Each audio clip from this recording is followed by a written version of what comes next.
Hej.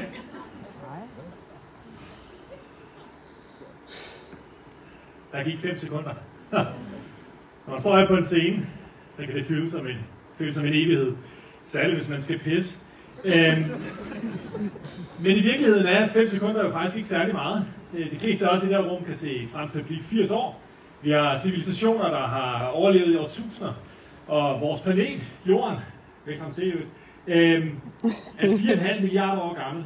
Og jeg ved godt, det ikke er lige så mange nuller, som Sten havde gang i tidligere, men 4,5 milliarder år er virkelig lang tid. Og jeg har taget og lavet et ur, tak Silvan, som repræsenterer hele Jordens levetid i de her 12 timer. Og når man ser sådan et ur, så kan det være meget fristende at stille et lidt egoistisk spørgsmål. Hvornår kom mennesket til? Det ved jeg ikke, om I nogensinde har tænkt over. Skal vi en time tilbage? Skal vi 2, 3? Faktisk skal vi cirka 4 sekunder tilbage på det her ur. Vi har kun været her i cirka 2 millioner år. Så velkommen til. Der er snacks i baren, vi tager bare. Hvis vi spoler lidt længere tilbage, cirka 65 milliarder år, det vil sige cirka her, 10 minutter i 12. Det er her, hvor dinosaurerne uddøde. Man mener, at jorden blev ramt af en stor meteor. Det er den ledende hypotese i hvert fald, som udslettede alle de store dinosaurer. Det var kun nogle enkelte krokodiller, nogle hajer, og så selvfølgelig også Bertel Haarder, der overlevede den begivenhed. Og hvis vi går tilbage her til cirka 230 millioner år siden, det er her, hvor de første pattedyr opstod på landjorden, og indledte ligesom den her periode, hvor det var pattedyr og de store dinosaurer, der dominerede jorden. Spoler vi tilbage her til kl. 11, det er sådan cirka 400 millioner år siden. Det var her, hvor de første amfibier og insekter migrerede fra havet op på jorden. Før det havde vi ikke nogen dyr på landjorden. Der foregik det hele i vandet. Nu skal jeg lige have styr på den her viser her.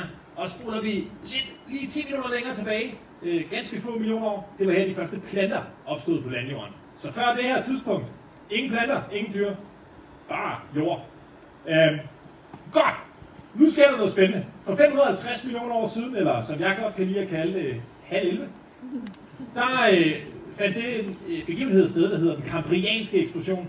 Og vi snakker ikke eksplosion med sprængstoffer, men derimod et særligt øjeblik, hvor vi så en brat stigning i antallet af arter på jorden. I kan gøre selv en tjeneste og gå ind og google nogle af de fossiler, vi har fundet fra den kambrianske eksplosion, fordi det ligner en decideret random shape generator. De ser fuldstændig sindssygt ud, de her dyr. Men før det her punkt, og det er meget væsentligt at tænke på, der har vandet, altså havet, verdenshavene, bare været domineret af nogle ganske få kedelige snegle og små insektagtige ting med exoskeletter. Og det er virkelig lang tid, altså virkelig lang tid, at de her snegle dominerede jorden. Faktisk skal vi helt tilbage til, at deres celler blev dannet. Så for 2,2 milliarder år siden, hvor vi er hernede, cirka halvvejs igennem jordens levetid, det er der, hvor de eukaryote celler opstår. Det vil sige celler, der har en cellekerne, det vi i dag vil kalde animalske celler. Og det er ligesom dem, der skabte grobund for, at vi kunne skabe alle de her kedelige dyr, der levede i havene i mange år. Og går vi lidt længere tilbage til klokken 6, halvvejs igennem jordens levetid, jamen det er her, vi får de første iltproducerende organismer. Det vil sige ting, der kunne lave iltmolekyler. Det er kendt som den store iltbegivenhed. Men der er også andre, der ynder at kalde det her den store iltkatastrofe. Og det er simpelthen fordi, hvis vi tænker på alt, der har levet på jorden før, det har jo levet iltfrit. Og det viser sig, at størstedelen af dem, for dem var ilt faktisk giftigt. Så det var en ret væsentlig masseuddøden, der fandt sted her klokken 6, eller for 2,3 milliarder år siden. Så før det her, der har vi bare at gøre med nogle meget, meget simple organismer, som ikke har nogen cellekerne, så kan de lære det. Vi skal helt tilbage til cirka 3,5 milliarder år siden, eller kvart i 3, før der skete noget, som jeg synes er relativt væsentligt. Det var her, hvor det er i hvert fald de tidligste beviser, vi har på, at der har været fotosyntese på jorden. Det vil sige nogle organismer, der har været i stand til at absorbere solens stråler og bruge det til altså som energikilde. Og det har jo vist sig at være en rimelig snedig metode, fordi vores planter gør det stadigvæk den dag i dag. Og så kommer vi 4 milliarder år tilbage i tiden, klokken 2. Det er her, vi har de tidligste beviser på, at der har været liv på jorden. Og så kan vi stille os selv spørgsmålet, har livet så haft 500 millioner år til at fatte noget fra jorden blev dannet? Det viser sig i virkeligheden, at det faktisk meget mindre. Fordi da jorden bliver dannet heroppe klokken 00, der støder vi ret hurtigt ind i en anden planet. Det fører blandt andet til dansen af vores måne, men gør også, at jorden bliver efterladt som sådan en rødglødende klump lava. Og det er ikke særlig godt i forhold til, hvis man gerne vil være en levende organisme. Og efterfølgende kunne man jo håbe på, at jorden fik lov til at køle af, men universet besluttede sig for at kvittere med en 500 millioner år lang meteorstorm, som ligesom sørger for at holde temperaturen op og gøre det rigtig lidt rart at være en organisme. Og det er cirka herned til, at meteorstormen stopper, hvor livet starter. Og det er et andet sted ret fascinerende at tænke på, at ved førstgivende lejlighed for, at livet kan opstå, så er det der. Og det er det, der forbliver det store spørgsmål. Hvordan opstod livet? Min forskning omhandler, hvordan kunne vi gå fra en langsomt afkølende, måske lidt for langsomt afkølende planet, som jo effektivt set på det her tidspunkt bare er en pose kemikalier, til at have de byggesten, der skulle til at generere de første levende celler.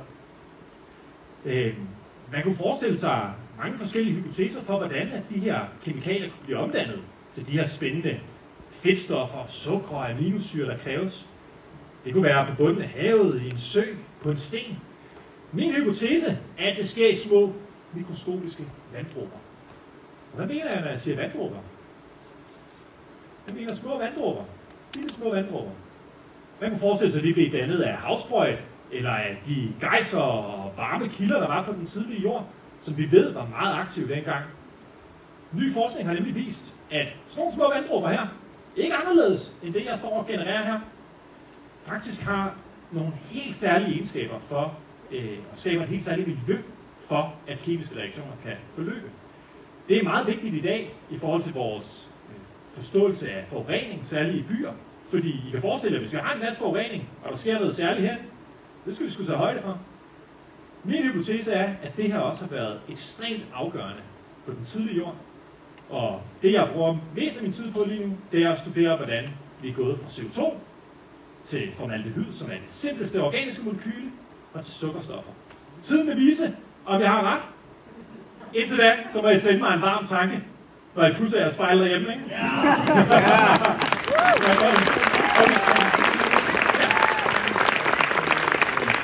Okay. Nu bliver det vildt. Nu bliver det interaktivt. Mikkel Mark, vil du ikke bemande hjulet?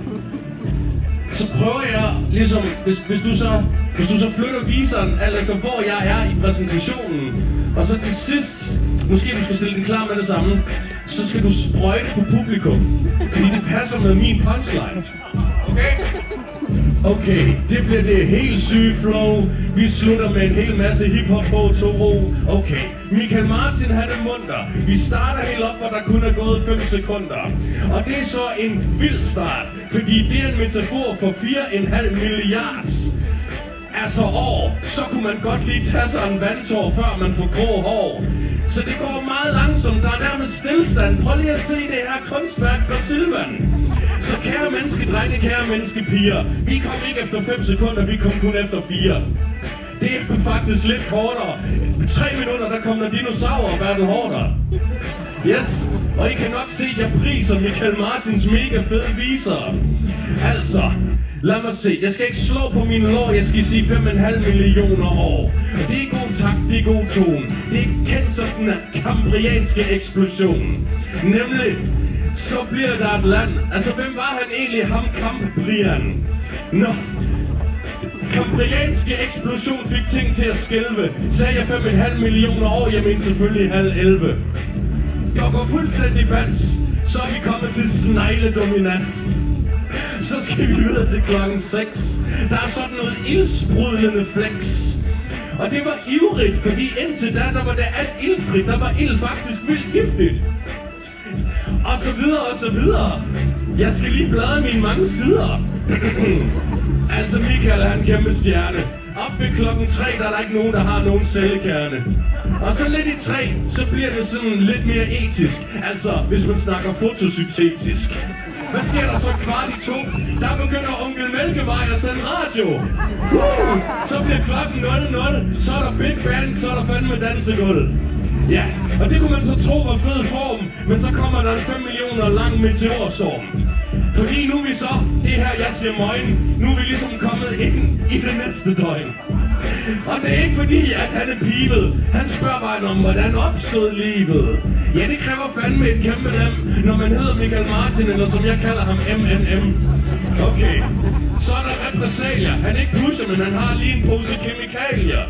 Og til sidst så er det, at han råber: mine damer og herrer, vi kommer ud af vanddråber. Så hey, sprøjt, sprøjt, sprøjt. Lav noget larm på Michael Martin, gør det højt.